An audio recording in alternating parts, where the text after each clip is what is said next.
Well, this is only despair. Very short chapter. We're of course getting a break. After all, this was the 3 chapter, and this is only a chapter of despair. I mean, it doesn't necessarily mean it was that bad, but it was also not really that exciting either.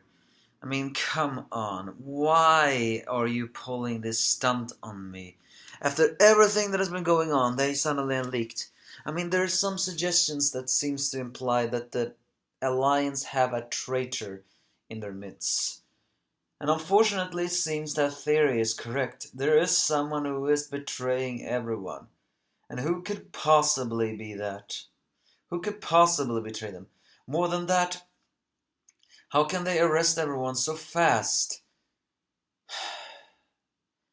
How can they solve this? No, seriously.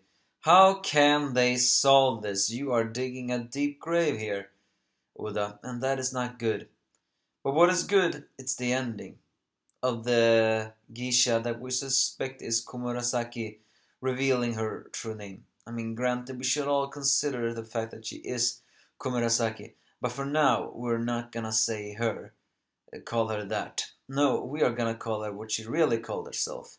Hiyori, the angry anime fan, the despair reviewer, chapter 938, a very short chapter, mind you.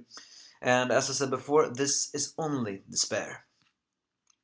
As Zoro cuts down the other guy, he realizes he gets wounded.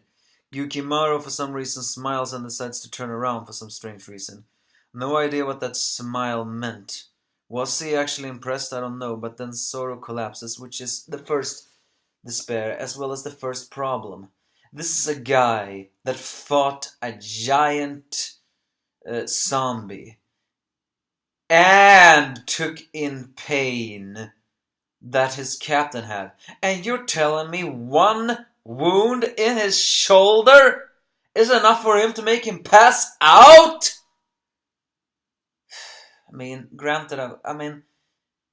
Granted, however, Oda would have always do that because there was one very big problem he did with Zoro ever since the time skip, and that is the fact that Zoro is invulnerable. And now we're in Wano country, Zoro is no longer invulnerable. In fact, he has become extremely soft-hearted. I thought only he gave this sort of bad treatment to Sanji, so why is he giving that bad treatment to Zoro now? I mean, don't get me wrong, I prefer if you give it to Zoro rather than Sanji. Still though, a man that took in so many wounds collapsed from a shoulder wound? Although to be fair, getting stabbed and getting a shoulder wound is not exactly small time wound. So who knows really. Either way, Kinemon gets contacted and revealed that they have found out about the coded message and everything else, but as Kinemon talks with the Ming tribe. Elsewhere in the capital, they arrest every single one who has a marker, which once again brings forth the great despair, as Hawkins just round them up everything more and taunts Drake about the thing what is happening. Elsewhere in the pleasure district, Kiyoshiro has a talk with an underling, saying that there were gonna be chaos in her funeral and that a lot of people are after him. Once again, putting another perspective in Kiyoshiro. What the hell is going on here? I mean, it's the fact that he's saying cryptically, I'm the one who's suffering most for her death, and he still holds the message because of this. I mean, what side is he? Is he the one that managed to find out the coded message? Or is it really that monkey mink that everyone suspected was a traitor? You know, if I have to speak frankly, I hated that theory. I felt it was the stupidest theory I have ever heard. But if there's anything I've learned from Shonen Jump is that a stupid theory is usually correct. After all, there was that Madara and Obito incident. And don't get me wrong, I only hated that incident because I felt it was such an out there theory that didn't have any merit. And then to find out it actually had merit was a bit frustrating. So, but I'm still asking, why would a mink from the zoo betray another? If there's any mink I would suspect betray a mink, it would be Faust. That cat mink that works from Hawkins, I expected him to betray them. Not someone from Seoul, unless it's a coward. Either way, else in the Ibisu town, Sanji has been beaten to the point where he is practically a flower of wounds from all this. Well, granted, what Nami did to him, not surprising. Shinobu has actually lost her patience and arguing with Law, who wants, of course, to save his troop. I have to say, I like this scene, not the fact that Shinobu Law are arguing, but we sometimes do not know Law so very much, even though he seems to have empathy and sometimes do not have empathy. It's usually who it is, but it's clear for one thing, he does care about his crew, because he proclaims that they will rather die than betray them, and when Shinobu says that prisoners should be disposed of, he reacts angrily. So yes, Law does not see his crew members as a means to an end. He sees his crew members as friends. The fact that Shinobu is the one who says something as dark as prisoners should be disposed of, that's common sense for a ninja, is actually pretty strange. It seems that she has been so annoying and so unserious for everything, and now to show her this side is pretty strange. And she actually breaks down, saying 20 years they waited for this moment, and they will not have another chance. However, Kanjuro is the one who stops her, saying that the fact that they have allies made by these people is a miracle in itself. So if they lose their assistance, they will lose Lord Oden's wishes. That's the thing that that you need to realize, Shinobu. You got a miracle ally. That ally was Straw Hat Luffy, the man who will defeat Kaido. There is no one else who will defeat Kaido. But then the strange thing happens as the Yasu enters the scene, and then actually recognizes Shinobu and Kanjuro, as he then shows the emblem. He's still laughing, by the way, but now he actually says something different, saying, "There's a rumor, and this makes me excited, so the time has finally come for the final battle." Well, the thing is, Yasu, the time has come, but now everyone is being arrested, so I see no reason how they can actually save all this. Then we're switching to Zoro, who is in a northern cemetery. He wakes up and is being treated by Tama and the other woman, who thanks them for assistance. And Zoro says it was because of his naivety that that happened. And she forces him to stay down. In order to do that, is the fact that Tama managed to steal some toad oil, because apparently toad oil is a very powerful healing.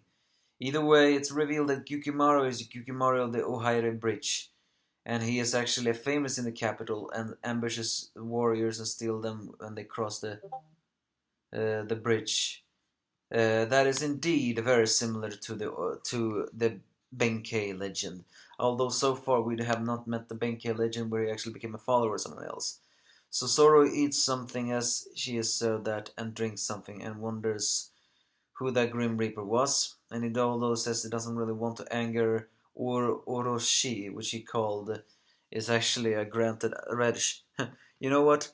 I hope, not that I really know if Luffy is ever gonna meet Orochi, but the fact that Zoro called him Orochi, wouldn't it be fun if Luffy also says that, yes, to mock him even more? I mean, it makes sense for a Straw Hat not to remember his name. So either way, the woman recognizes Zoro as an outsider, because even though he acts as samurai of this all, but and although he doesn't look like a bad person, he doesn't really is a bad person. And here she reveals her real name and the connection, saying that she's looking for her older brother that she hasn't seen in 20 years, and she believes him to be here. Yes, that is Momo, Kosuke Momo, because she is his younger sister, Hiyori, the woman that saved Zoro, the woman we all presume is Komurosaki. Is indeed Hiyori. I mean, it wouldn't be a twist if if Komurosaki reveals herself to be Hiyori. But for now, Oda decides to pull another twist in the situation, and that is before we find out if Komurosaki and Hiyori are the same person, we will meet the woman when she is Hiyori, not Komurosaki. So for now, we call her Hiyori. Yes, she has met up with Zoro. The thing is, though, did Kinemon tell the story to the other Straw Hat group about the founding of that and that and that? I mean, this is Zoro we're talking about. I highly doubt he would remember anything like that. But the fact that she says his name, Kosuke Momonosuke, implies that he will know who this is. Because after all, Sora may be dense, but even he knows that who Momonosuke now is. He's a brat and an obnoxious one at that. That has a voice that does not suit him. Although I hope if he grows up, then he will have a different voice. But the fact that Hiyori was so bold to reveal her name, and even said Momonosuke's last name, Kosuke Momonosuke, is a thing in itself. Fate is moving a strange manner. But yeah, this is just a despair chapter. The alliance is falling apart. 20 years of waiting, all going down the drain. And more of the fact of it all. The greatest scene was obviously Hiyori revealing herself. Other than that, not that great. As I said before, only despair. I hate it when these things happen in One Piece.